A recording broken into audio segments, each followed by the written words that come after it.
नमस्कार दोस्तों, स्वागत है आपका मेरे चैनल आर्यन पाठ पूजा में। आज मैं आपको फागुन मास की चौथ की कहानी सुनाने जा रही हूँ। पूर्णिमा के बाद आने वाली चतुर्थी को संकट चतुर्थी कहा जाता है। फाल्गुन का महीना हिंदू पंचांग के अनुसार आखिरी महीना होता है। इस महीने की कृष्ण पक्ष की चतुर्थी को गणेश चतुर्थी या फिर संकटी चतुर्थी के रूप में मनाया जाता है। इस दिन सर्वार्थ सिद्धि के अलावा अमृत योग भी होता है। ऐसे में भगवान का व्रत करना और कथा सुनना बेहद ही फलदायक रहता है। संकष्टी चतुर्थी के दिन भगवान गणेश का व्रत करना और पूजा करने से सभी मनोकामनाएं पूर्ण होती है। ऐसी मान्यता है कि गणेश जी की पूजा अर्चना करने से और उनका व्रत और कथा सुनने से जीवन की सारी विघ्न बाधाएं दूर हो जाती है। भगवान श्री गणेश सभी देवों में पूजनीय है। सभी देवी देवता अपना काम प्रारंभ करने से पहले भगवान गणेश पूजा अर्चना करते हैं। अगर आप भी भगवान गणेश जी की कृपा आप पर सदैव बनाए रखना चाहते हो तो फाल्गुन मास की चतुर्दशी के दिन व्रत अवश्य करें और पूजा पाठ करें, कहानी भी सुने। फाल्गुन मास की चतुर्दशी को बहुत ही शुभ माना जाता है। इस दिन पूजा अर्चना, पारण, व्रत कथा आदि करने से भगवान गणेश विशेष प्रसन्न होते हैं। अब सुनिए फाल्गुन मास की चौथ की ये कथा।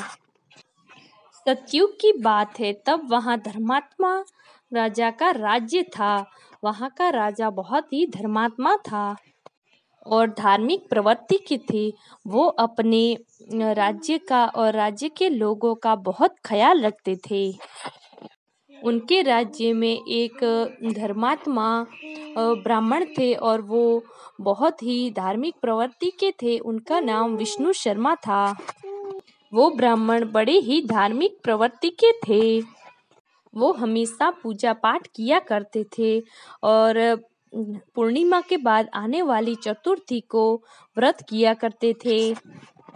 विष्णु शर्मा के 7 पुत्र थे और 7 पुत्रों की शादी हो चुकी थी और 7 ही अलग अलग जगह पर रहते थे।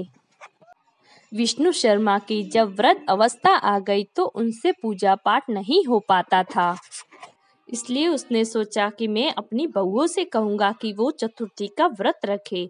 बुढ़ा होने के कारण वो अपना ये दायित्व अपनी बहुओं को सौंपना चाहता था।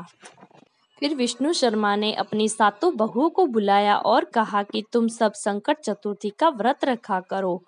फिर विष्णु शर्मा हर साल ये व्रत स्वयं रखते थे और बूढ़े होने के कारण वो चाहते थे कि उनकी बहुएं भी ये व्रत करें।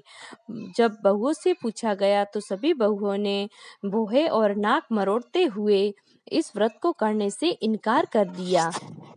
इस तरह से अपने ससुर का अपमान भी कर दिया। लेकिन छोटी बहू उन सबके जाने के बाद ससुर जी के पास आई और बोली, ससुर जी मैं आपके साथ गणेश जी की पूजा कर लूँगी और चतुर्थी का व्रत भी कर लूँगी।